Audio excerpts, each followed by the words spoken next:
Λοιπόν, πάμε να δούμε πώς χρησιμοποιούμε τις ξυλοβογιές που είναι με το νερό. Μας βοηθάει να τις επιλέξουμε το σχεδιάκι που έχει, που δείχνει ένα πινέλο και τον βυθό, το ψαράκι και όλα τα σχετικά.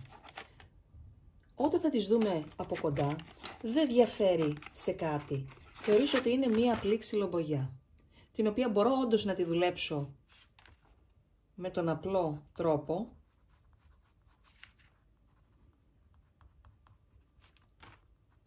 όπως βλέπεις εδώ.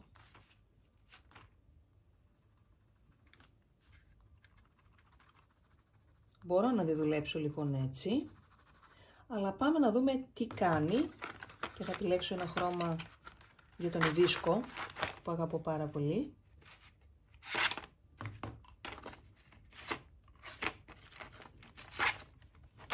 Λοιπόν, όχι τόσο κόκκινο. Λοιπόν, βλέπεις πως είναι η ξυλοβογιά.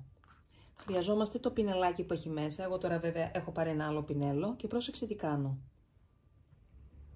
Το στραγγίζω, ωραία. Και έρχομαι και παίρνω την ξυλοβογιά που επιλέγω για το χρώμα που θέλω να βάλω και έρχομαι και κάνω αυτή την κίνηση.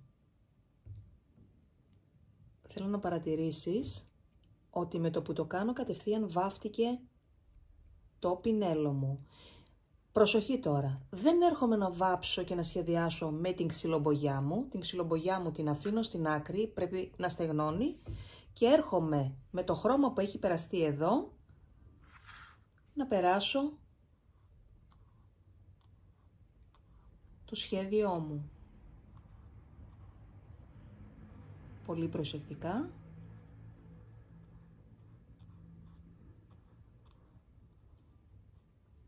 Όσο περισσότερο το περνάω, τόσο πιο έντονο θα βγει το χρώμα. Όσο λιγότερο το περνάω, την ίδια κίνηση πάλι ακολουθώ, στραγγίζω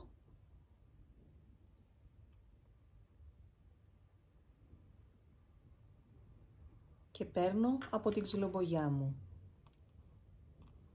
Εάν περάσω πάνω στα προηγούμενα, το αφήνεις βέβαια λίγο να στεγνώσει, κοίταξε τι όμορφο που γίνεται.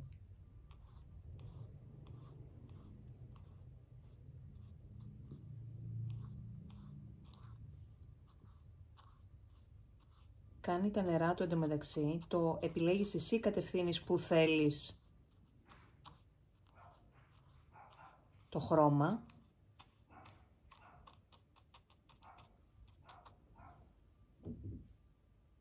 Έρχομαι να επιλέξω και ένα πιο σκούρο χρώμα, αφού το στραγγίξω. Βλέπεις, δεν είναι δύσκολο καθόλου. Δεν χρησιμοποιώ, είπαμε, την μπογιά, την αφήνουμε να στεγνώσει αυτή που έχουμε χρησιμοποιήσει. Και έρχομαι πάνω και περνάω σε σημεία που θέλω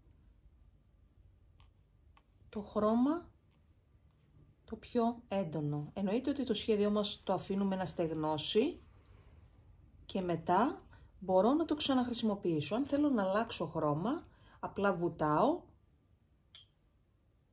να φύγει από πάνω δηλαδή το χρώμα εκείνο και επιλέγω τώρα το πράσινο, που ξεκίνησα από την αρχή να σου δείξω ότι μπορείς να τη χρησιμοποιήσεις και όπως είναι απλή, δηλαδή σαν απλή ξυλοβογιά. Αυτά όλα που έχω χρησιμοποιήσει πρέπει να μείνουν έξω από την κασετίνα μου, ώστε να στεγνώσουν πριν τα βάλω στην κασετίνα.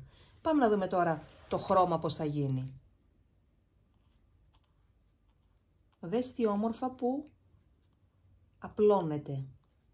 Εδώ τώρα βέβαια εγώ χρησιμοποιώ ένα πινέλο πολύ μεγαλύτερο για μεγαλύτερες επιφάνειες, αλλά το καταλαβαίνεις με τι ευκολία χρωματίζω και κάνω και τα νερά μου, αφήνω λίγο να στεγνώσει δηλαδή και κάνω τα νερά μου.